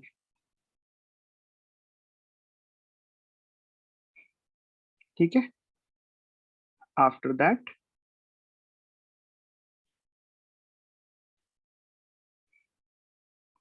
if v increases f,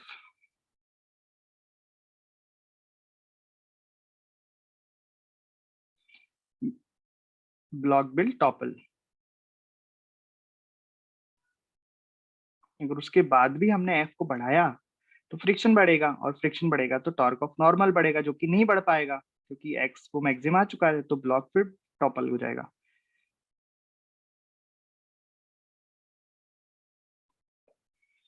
ठीक है, आई बात समझ में?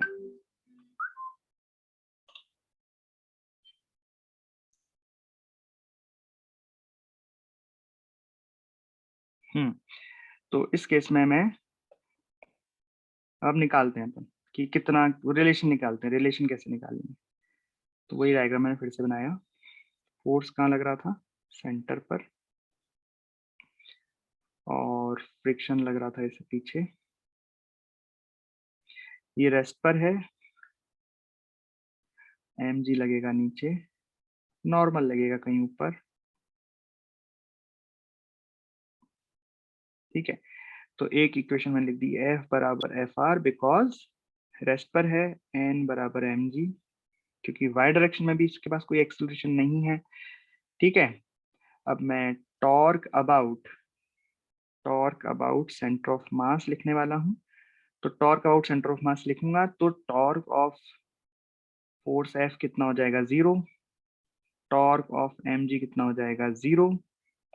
ठीक है, बट टॉर्क अबाउट फ्रिक्शन तो आएगा, आएगा कि नहीं आएगा? तो मैं बोल रहा हूँ जस्ट टॉपलिंग की कंडीशन, जस्ट टॉपल की हम कंडीशन निकालना चाहते हैं। फॉर जस्ट टॉपल,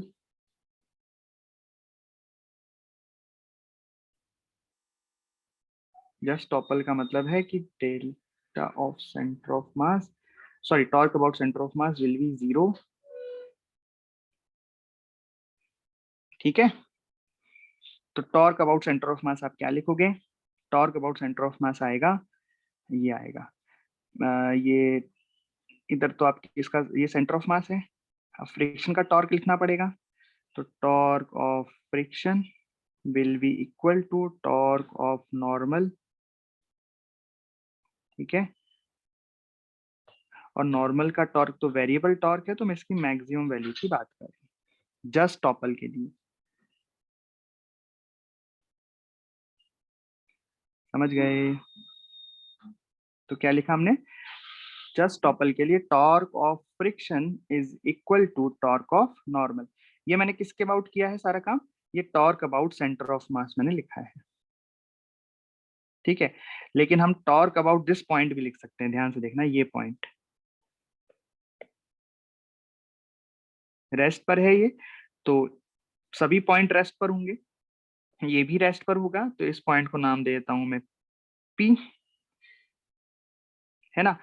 तो जस्ट टॉपल होने वाला है, जस्ट टॉपल, तो उस केस में नॉर्मल कहाँ लगने लगेगा? उस केस में जो नॉर्मल है वो नॉर्मल एकदम कोने पे आ जाएगा, राइट? ये जो नॉर्मल है वो कोने पर आ जाएगा।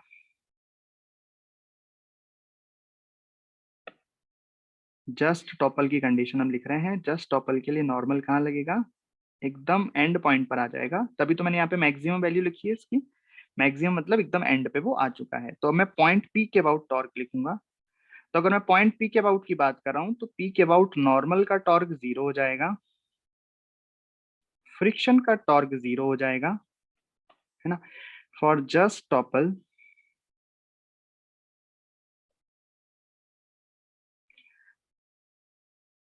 Torque about P should be 0। तो पी के अबाउट टॉर्क 0 होना चाहिए, तो फ्रिक्शन का टॉर्क, नॉर्मल टॉर्क तो गया, किसका टॉर्क बचेगा? एफ का टॉर्क एंड एम जी का टॉर्क, राइट? तो इसके अबाउट फोर्स का टॉर्क तो इसको इधर घुमाएगा, एम जी का टॉर्क इसको अपोजिट डायरेक्शन में घुमाएगा, तो ये दोनों बैलेंस होने चाहिए। तो मैं लिख सकता हूँ torque of m g should be equal to torque of force F, जो फोर्स लगाया गया है। अब जो भी वो टॉर्क है, मैंने एक जनरल टर्म लिख दी, आपको दोनों बातें समझ में आई क्या? ये मैंने टॉर्क अबाउट सेंटर ऑफ मास लिखा, देखना, तो सेंटर ऑफ मास के अबाउट ये वाले टॉर्क और ये वाले टॉर्क खत्म हो गए। अब सेंटर ऑफ मास के अबाउट ये वाले जो फ्रिक्शन का टॉर्क है वो इससे क्लॉकवाइज घुमाएगा, तो इसको बैलेंस कौन करेगा?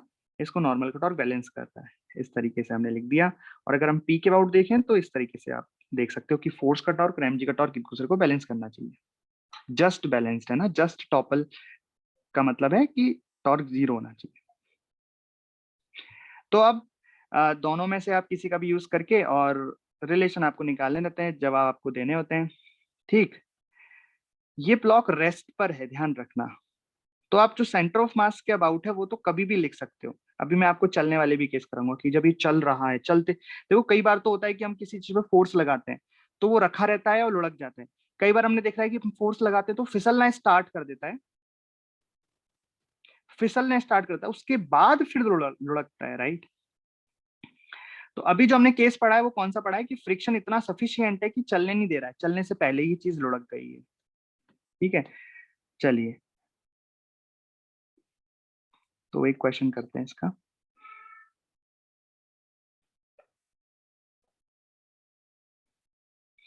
रफ सरफेस है, रफ सरफेस पर एक ब्लॉक इस तरीके से रखा गया है।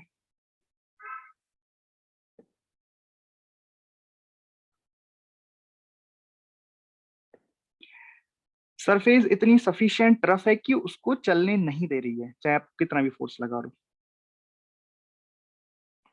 Surface is sufficient rough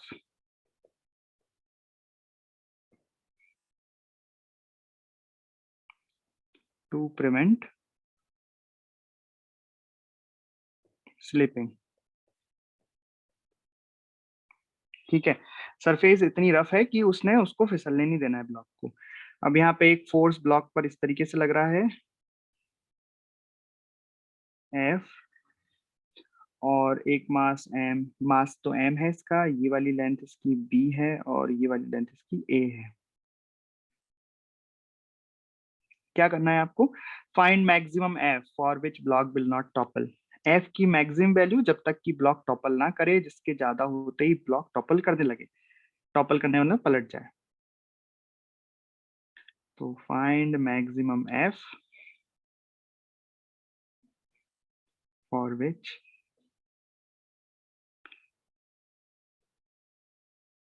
block will not topple. बताइए कैसे करें। तो इसमें समझ में आ रहा है कि फ्रिक्शन इतना है सफिशिएंट कि ये स्लिप नहीं करेगा। तो सबसे पहले हम एफबीडी बनाएंगे।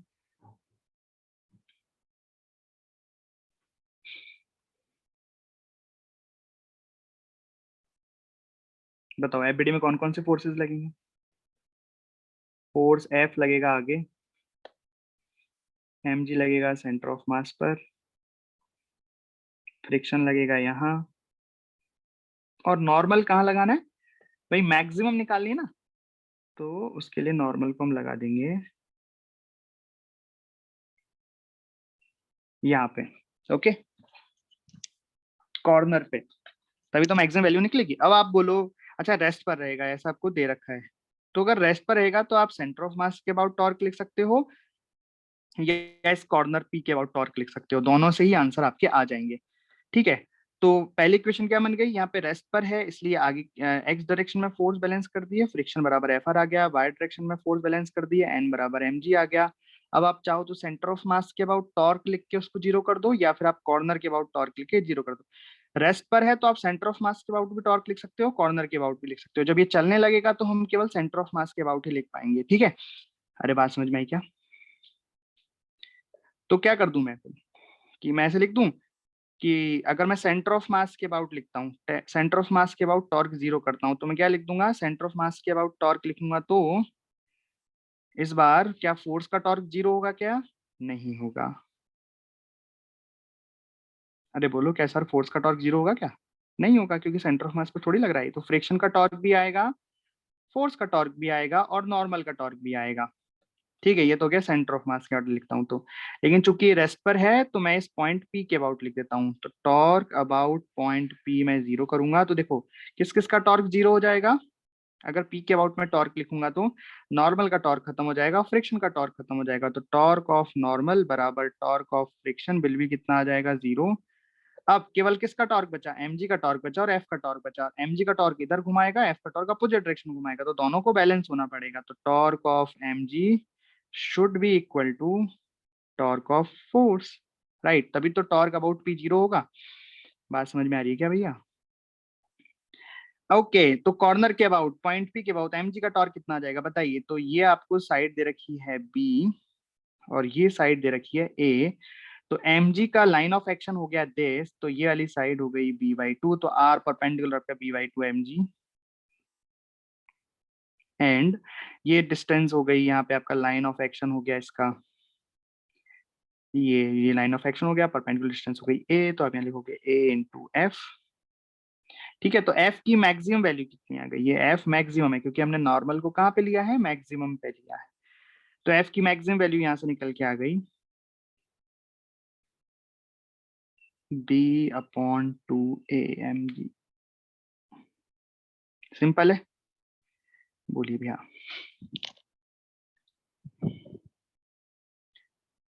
सरल होते हैं ना, कोई टफ नहीं है, आसान है। एक और करो फिर, ये सवाल आपको करना है।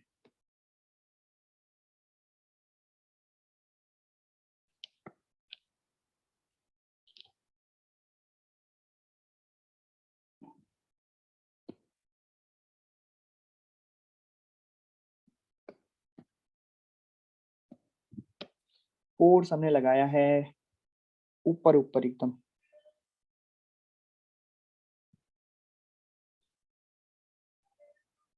सफिशिएंट रफ है, मतलब कि पहले लुढ़केगा, फिसलेगा नहीं, फिसलने नहीं देना है इसको।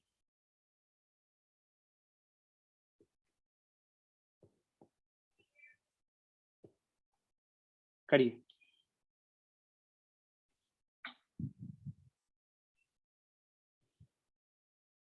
इसकी साइड ए ए, साइड ए है सभी की जगह। एफ मैक्स निकालना है, विल नॉट टॉपल।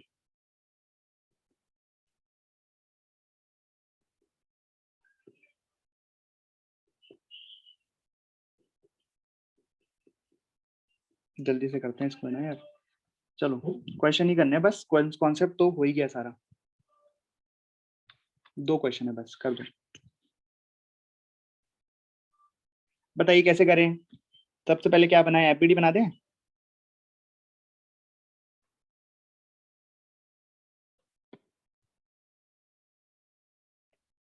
ये एफबीडी हो गई, ठीक है। फोर्स कैसे कैसे लग रहे हैं, एक फोर्स ऊपर लग रहा है एफ, ये तो दे ही रखा है हमें, ठीक है। उसके अलावा कौन कौन से फोर्स लगेंगे, mg लगेगा नीचे, फ्रिक्शन लगेगा इधर, फ्रिक्शन कौन सा लगेगा, स्टैटिक लगेगा क्योंकि ये रेस्ट पर रहेगा। नॉर्मल कहाँ जाएगा शिफ्ट होते होते, अंत तक, मैक्सिमम यहाँ तक आ जाएगा नॉर्मल। इक्वेशन क्या बन गई, F बराबर FR, N बराबर mg।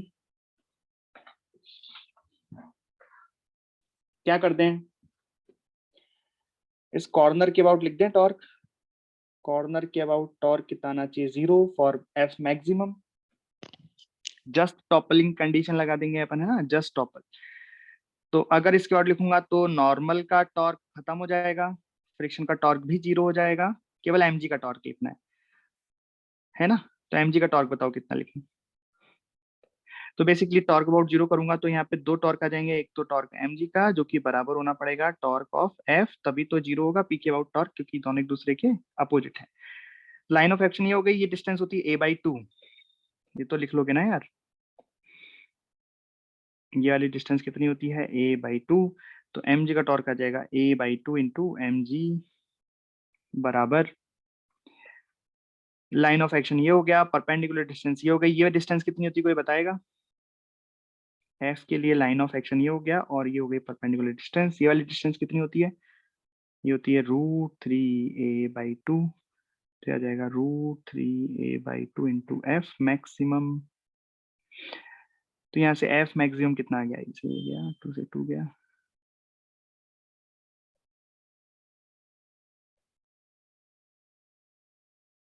mg/√3, है ना सिंपल। ये मतलब mg/√3 से ज्यादा फोर्स लगाओगे तो टॉपल कर जाएगा, तब तक तो बैलेंस रहेगा। चलो देखो करते हैं।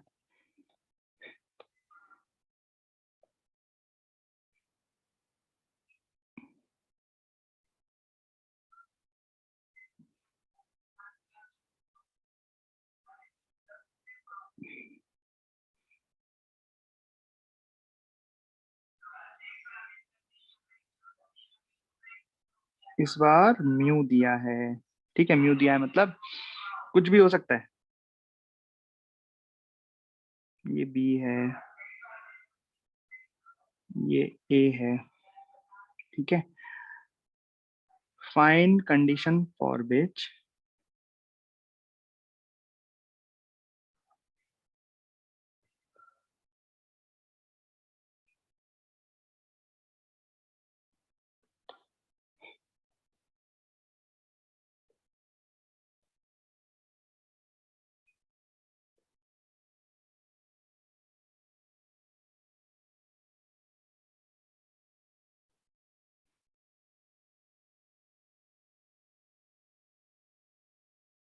फर्स्ट इसकी कंडीशन निकालनी है और सेकंड निकालनी है कि block will topple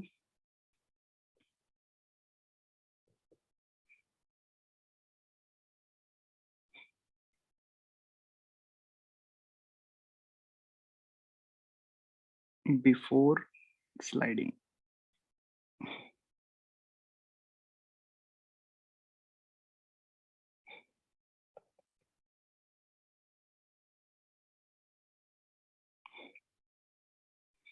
first condition किसने, block will slip before toppling, block slip करने लग जाए टॉपल करने से पहले। और दूसरा है कि block will topple, block topple कर जाएगा बिफोर स्लाइडिंग, स्लाइड करने से पहले। स्लाइडिंग स्लिपिंग एक ही बात है।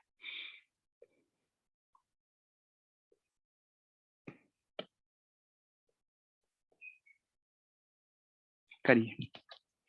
तो अभी तक तो हम क्या कर रहे थे, जिसमें हम ये मान के चले थे कि ये स्लिप नहीं कर रहा है, सफिशिएंट फ्रिक्शन है, भयंकर रफ है सरफेस।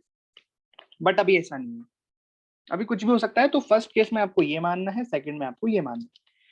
फर्स्ट में मानना है कि टॉपल बाद में हो रहा है, पहले स्लिप कर रहा है, तो क्या कंडीशन होनी चाहिए, म्यू की, एफ की, दोनों की कंडीशन आपको बतानी है। देखो बड़ा ही आसान है। तो यहाँ पे इसकी वैल्यू म्यू दे रखी है, तो फ्रिक्शन की लिमिटिंग वैल्यू हम सबसे पहले निकाल लेते हैं। फ्रिक्शन की लिमिटिंग वैल्यू क्या होगी, चलो स्टार्ट करते हैं एफबीडी से। एफबीडी तो बड़ा ही आसान है इसका। एफ लगेगा इस तरीके से, एम जी लगेगी इस तरीके से, फ्रिक्शन लगेगा पीछे। अब फ्रिक्शन दोनों ही लग सकते हैं, स्टैटिक और काइनेटिक, वो भी बात करेंगे, और नॉर्मल लगेगा, है ना।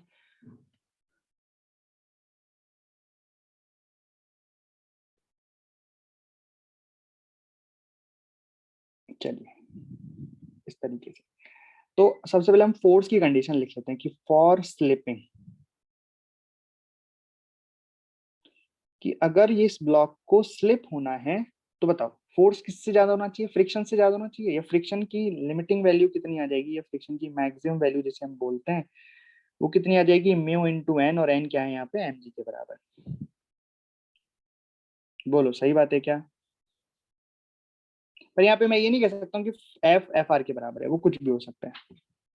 तो अगर हम सबसे पहले लिखें फॉर स्लिपिंग, अगर स्लिप हो रहा है तो फोर्स की value should be greater than और equal to mu M G. Just slipping की बात कर रहे हैं, तो जो फोर्स है आगे लग रहा है वो फ्रिक्शन की मैक्सिमम वैल्यू, फ्रिक्शन मैक्सिमम कितना होता है, म्यू इंटू एन, या लिमिटिंग वैल्यू भी बोलते हैं, वो एम जी से बड़ा होना चाहिए, राइट।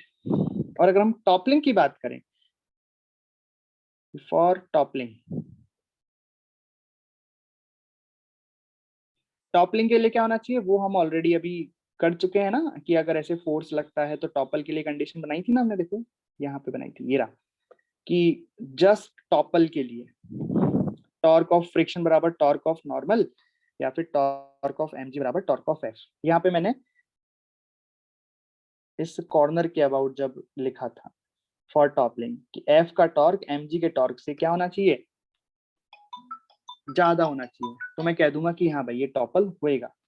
ये बात समझ में आई क्या, कि फॉर टॉपलिंग में कह सकता हूँ कि जो टॉर्क ऑफ फोर्स है शुड बी ग्रेटर देन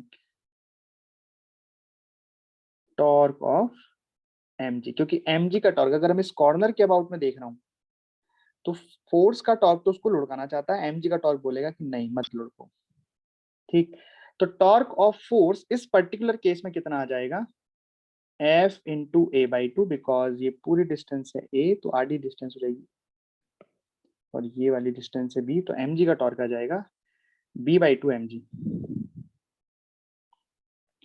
तो यहाँ से F should be greater then mgb upon a। तो अगर इस ब्लॉक को हम फिसलाना चाहते हैं तो फोर्स म्यू mg से बड़ा होना चाहिए, जस्ट बराबर भी चलेगा, लेकिन अगर मैं इसको टॉपल कराना चाहता हूं तो force should be greater then mg upon a। क्या यहां तक बात समझ में आ रही है आपको? अब फर्स्ट केस क्या है, चलो फर्स्ट केस पे आ जाते हैं। फर्स्ट केस है क्या होना चाहिए पहले, block will slip before topple, है ना। तो सोचो, अब अगर ब्लॉक को हम फिसलाना चाहते हैं तो म्यू mg से बड़ा होना चाहिए फोर्स, और अगर टॉपल कराना चाहते हो तो इससे बड़ा होना चाहिए, लेकिन हम चाहते हैं कि पहले स्लिप करे बाद में टॉपल करे। तो अगर पहले स्लिप करे तो बेसिकली जो म्यू mg है वो छोटा होना चाहिए mgb अपॉन ए से। समझ रहे ध्यान से मैं क्या बोल रहा हूं, कि इसको अपन नाम दे देते हैं फॉर स्लिपिंग, है ना। स्लिपिंग के लिए फोर्स F है, तो इसको हम फोर्स बोल देते हैं फॉर स्लिपिंग, FS बोल देता हूं इसको, कि स्लिपिंग के लिए फोर्स, अगर उसको स्लाइड कराने के लिए फोर्स। और इस फोर्स को नाम देता हूं मैं FT, टॉपल कराने के लिए फोर्स। राइट, ये बात समझ में आई आपको? तो मैं चाहता हूं कि पहले स्लिप कर जाए, पहले स्लिप हो जाए, राइट, पहले क्या हो जाए, स्लिप हो जाए। तो स्लिप कराने के लिए जितनी फोर्स की रिक्वायरमेंट है म्यू mg, वो छोटा होना चाहिए किससे, टॉपल कराने वाले फोर्स से। मतलब जैसे मान लो कि ये जो ब्लॉक है, एक एग्जांपल ले रहा हूं कि जो ब्लॉक है ये म्यू mg मान लो आ रहा है 10 न्यूटन, ठीक है, और ये जो mgb अपॉन a है ये आ रहा है 50 न्यूटन। हमने F लगाना स्टार्ट किया, धीरे धीरे बढ़ा रहे हैं बढ़ा रहे हैं बढ़ा रहे हैं बढ़ा रहे हैं बढ़ा रहे हैं, तो पहले तो 10 आएगा ना। तो अगर पहले 10 आएगा तो स्लिप करने लगेगा, और फिर हम फोर्स को बढ़ाए जा रहे हैं बढ़ाए जा रहे हैं बढ़ाए जा रहे हैं, तो जब 50 न्यूटन हो जाएगा तब ये फिसल जाएगा, सॉरी तब ये टॉपल हो जाएगा। बताओ ये बात चमकी कि नहीं चमकी?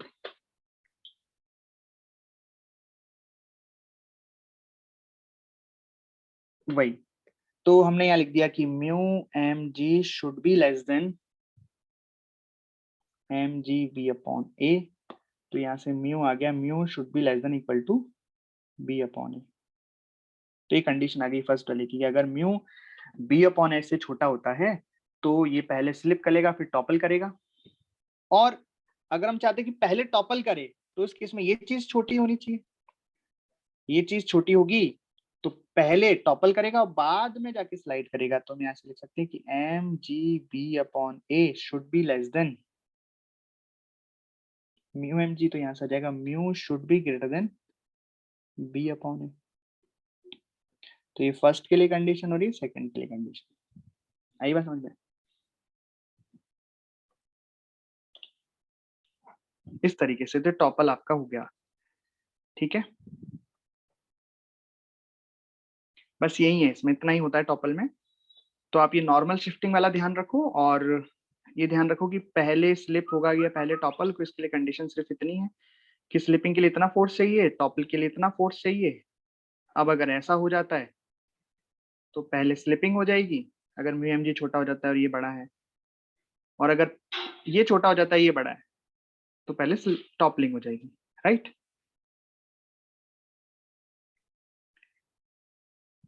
ओके चलो, तो बस इतना ही है रोटेशन में। बाकी तो प्रैक्टिस है, आपको क्वेश्चंस करने होंगे ढेर सारे।